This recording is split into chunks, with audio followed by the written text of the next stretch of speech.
When things get out of order, straighten them out. When things gets messy, clean them up. Before you finish work for the day, tidy up and straighten out your desk. People who are in the habit of doing so feel more clear-headed.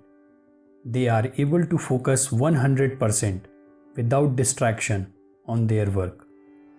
In Zen temples, monks do cleaning every morning and every evening. We clean with all our heart, though not because the temple is dirty. The purpose is not only to make the temple sparkle, but also to polish our minds through the act of cleaning.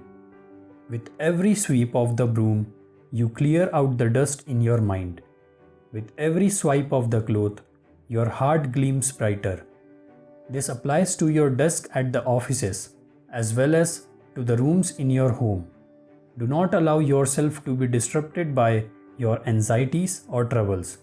The key to keeping your mind invigorated is to first put the things around you in order. What do you do when you want a cup of coffee? If you are at home, you turn your coffee maker, or if you are out, you buy a cheap cup of coffee. These are both perfectly natural. But imagine a different scenario. First, you go out into the woods and collect firewood. You make a fire and boil water. As you grind the coffee beans, you look up at the sky and say, "What a beautiful day." Coffee brewed this way is likely to taste much better than coffee from a machine. The reason why, perhaps, is because each step in the process has been brought to life. Collecting firewood, starting the fire, grinding the beans, there is nothing extraneous in any of these actions. That is why I call living. Life requires time and effort. That is to say, when we eliminate time and effort, we eliminate life's pleasures. Every so often, experience the flip side of convenience.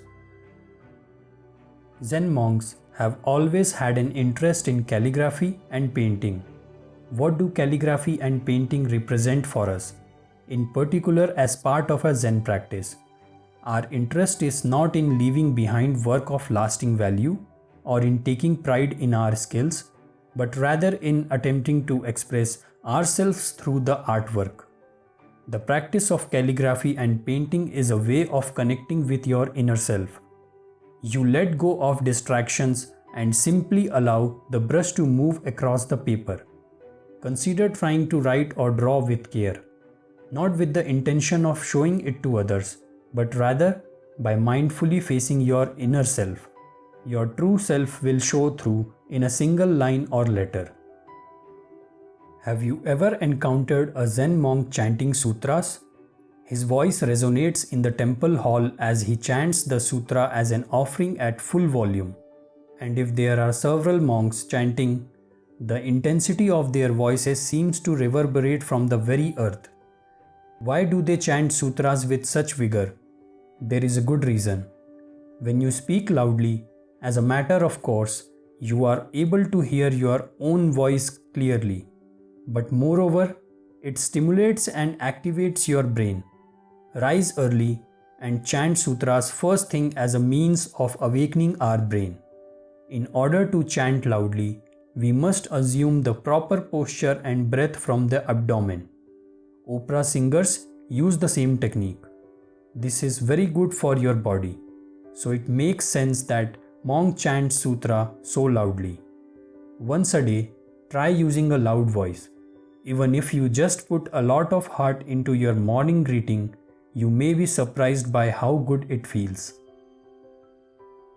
When you eat, are you focused on the act of eating?